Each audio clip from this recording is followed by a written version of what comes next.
This is a sumptuous setting representing some staterooms of the beautiful residence in Paris of the President of France. King Edward of England and President Fallières are engaged in an animated conversation over the proposition of digging the much-discussed tunnel under the channel between Dover and Calais.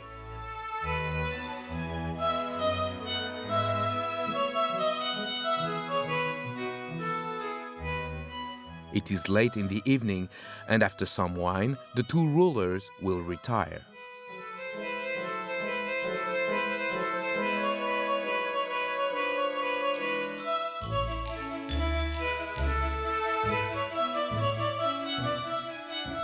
The bedrooms of the President and of King Edward adjoin one another. Both prepare for bed.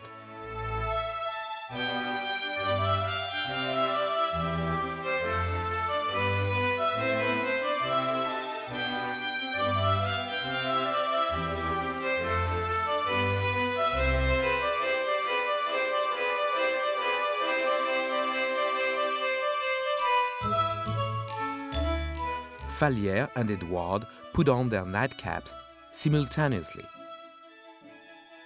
Soon they are both in the land of dreams.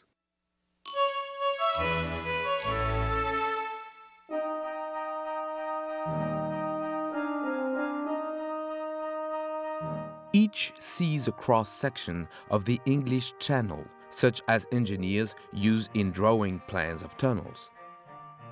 Between Dover and Calais is the water, and below are shown the various strata of rocks and clay formations.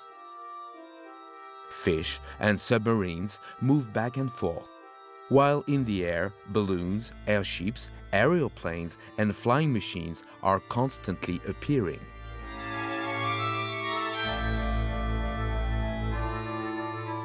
Upon the cliff, on either side of the channel, King Edward and President Fallières bow and stretch forth their hand, but the distance is too great for them to reach across the sea.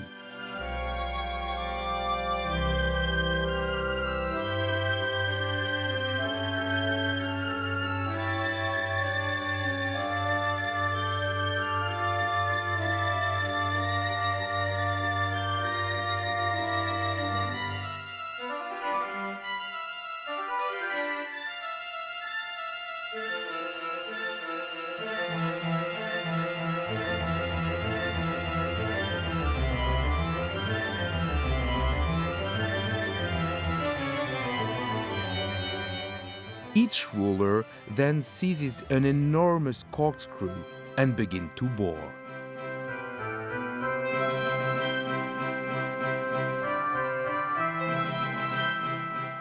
This sort of work is too hard for hands unaccustomed to toil, and they soon desist from their labors.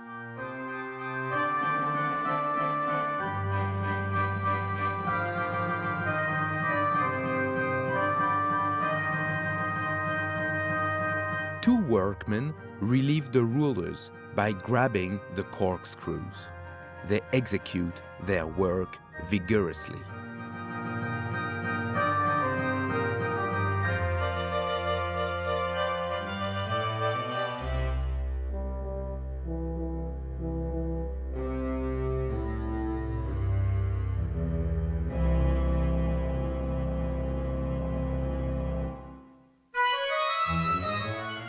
A cross-section of the ground under the channel with the tunnel borers at work.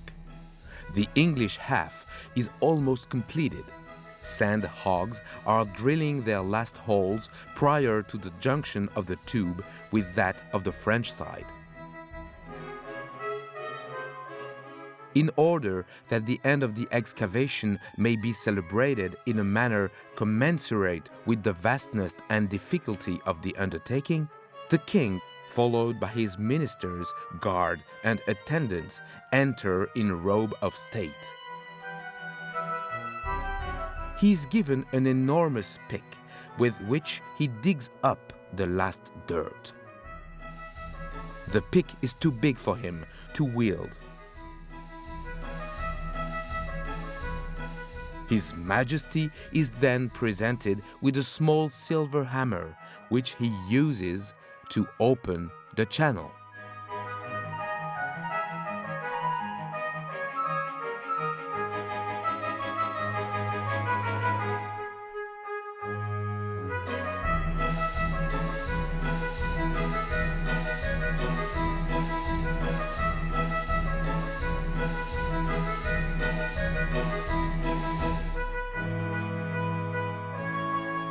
The ceremony is over, a barrel of Scotch whiskey is rolled in. All imbibe and smile graciously.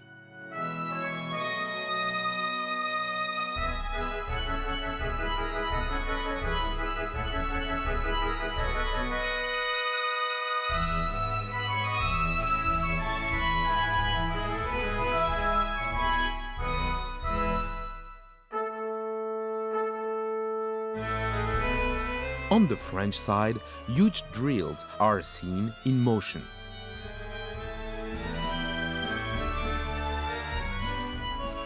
President Fallières enters, followed by the engineers and bosses of the undertaking.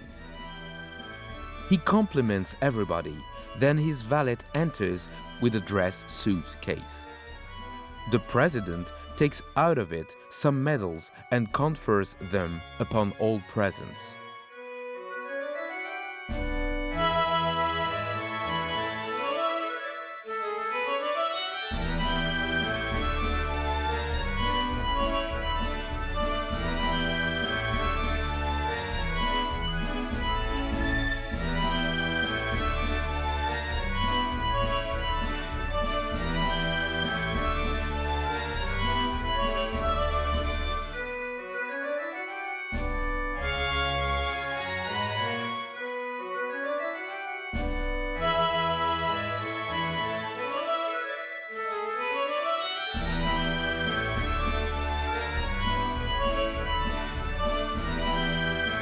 The president's best vintage is wheeled in.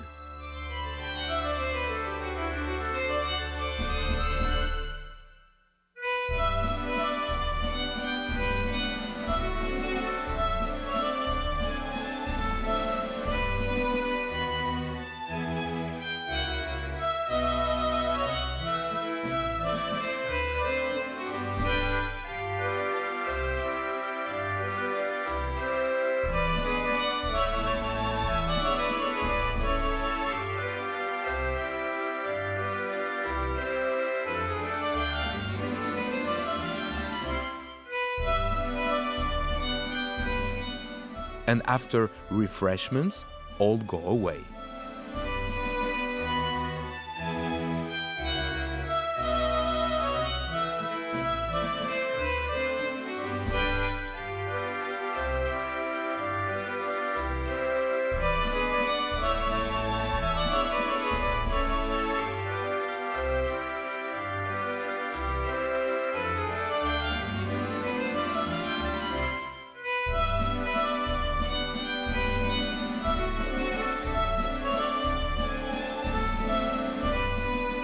Only a thin partition of the rock separates both sides of the tunnel.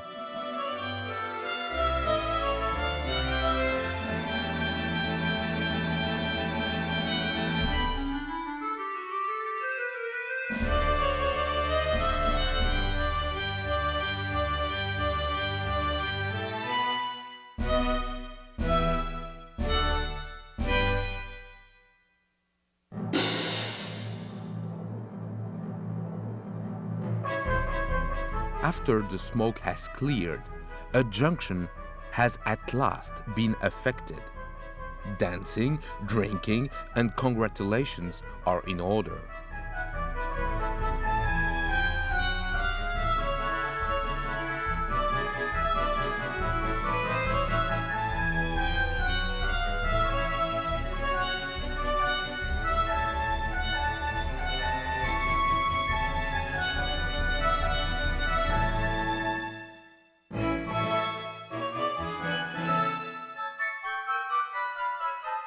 Presently, the first train moves slowly through the French side to the English.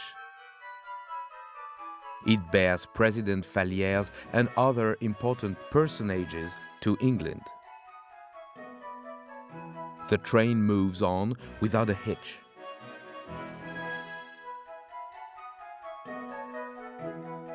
As the train pulls into the station at Dover, many are present to honor the occasion.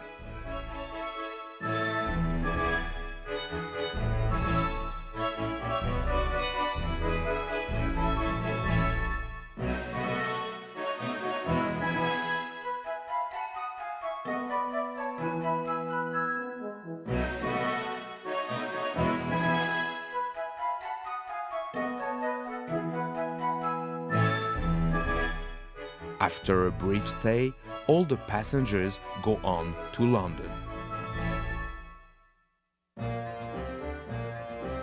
The entrance to Charing Cross Station. Among the retinue is a body of delegates of female members of the Salvation Army.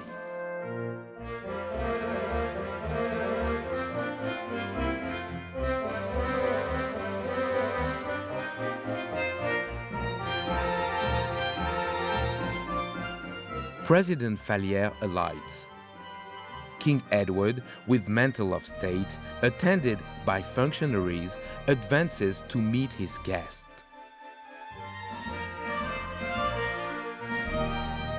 The rulers embrace heartily and depart arm in arm.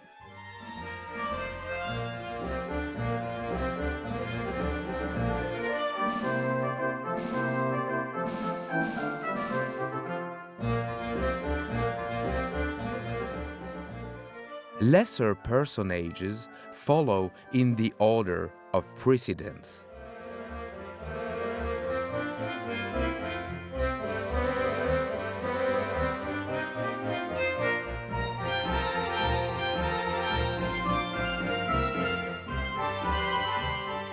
After the bootblacks and the rabble, 2 coachmen, one from each nation, follow their exalted bosses with as much pomposity as the rulers themselves.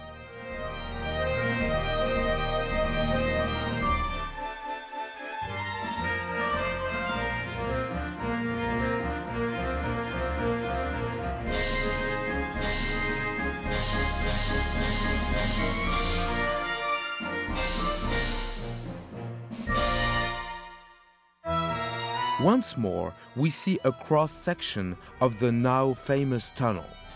Right in the middle, 2 trains rushing ahead at terrific speed come together. The water from above comes pouring in and completely fills the tunnel. Suddenly, the frame holding the canopy falls and hits King Edward on the nose. At the same time, the post of President Fallières' bed bury him with hangings. President Fallières is rescued by his valet. The 2 relate their dreams. A servant announces a gentleman who is exceedingly anxious to see the president.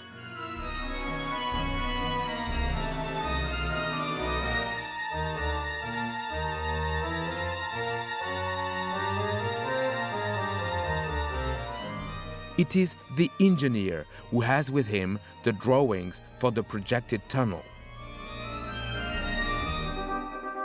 The latter unrolls a large chart, and at the sight of it, the rulers forcibly eject him, for they have already had enough of tunnel between England and France.